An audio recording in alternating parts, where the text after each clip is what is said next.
তোফায়েল আহমেদের নেতৃত্বে আমার বাড়িঘর ভেঙে দিয়েছিল। সেদিন এই মানবাধিকার সমিতি এই হলরুমেই আমি সংবাদ সম্মেলন করেছি এবং আমার নেতৃত্বে পরবর্তী সময় বলার মনপুরায় দুর্দর্শ আওয়ামী লীগের সন্ত্রাসী চেয়ারম্যান আলাউদ্দিনকেও বিরুদ্ধে আমরা যখন লড়েছি সেই সুবিচার আমরা পেয়েছি।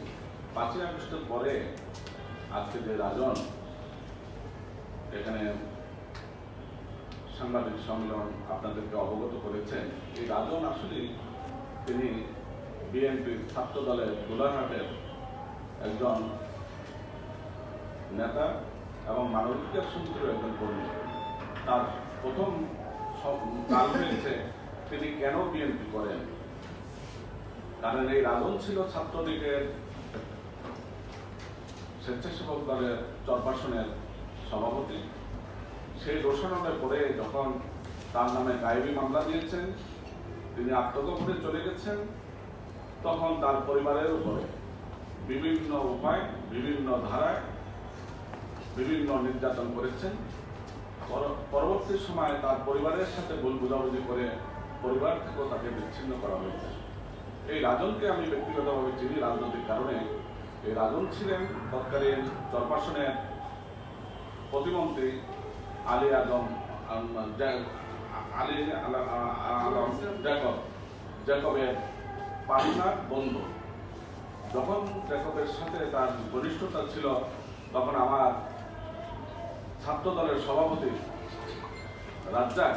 রাজ্জাককে নির্মম নিষ্ঠুরভাবে মারার পিছনে এই রাজনের ইন্ধন।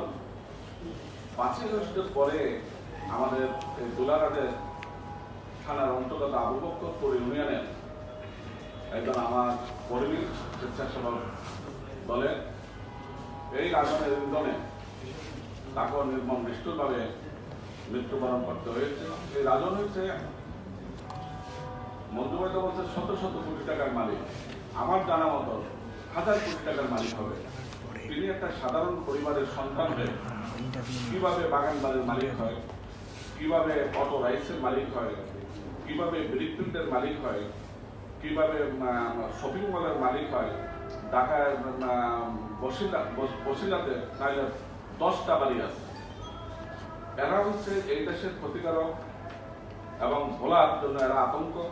তাই আমার শ্রদ্ধাভাজন নেতা হাবিবুর রহমান হাবিব ভাই কাছে আমাদের বিনত নিবেদন থাকবে, আপনার বক্তব্যের মাঝে দিয়ে যেন এই রাজনের বিচারটা প্রধান উপদেষ্টার দৃষ্টি আকর্ষণ এবং আইন শৃঙ্খলা বাহিনী যাতে এই রাজনের ব্যাপারে প্রয়োজনীয় ব্যবস্থা গ্রহণ করে, এই আশাবাদ ব্যক্ত করে আমি আমার সংক্ষিপ্ত বক্তব্য শেষ করছি।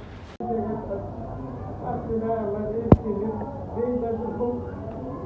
আমাদের ছেলেদিকে সংজ্ঞা করে দিলেন, ছেলেদিকে বিষয়ের আপনার আমি সংজ্ঞা খাই, তার আমি কেন এই কাজ করে নিয়ে আমরা কি যা শোনাচ্ছি আমাদের কাছে আসি মাঝে ইয়ে করে খানা থেকে করি নিয়ে আসবো আমাদের সব খানাটা বউও নেই ছেলেও নেই, নাই না শুরু নেই। আমরা অর্থের যে বাড়িতে আসি এই অবস্থা যাদের থাকি যারা আমি আসছি আমার একটা ছেলের পিছনে আমি চাই সবাই দেখো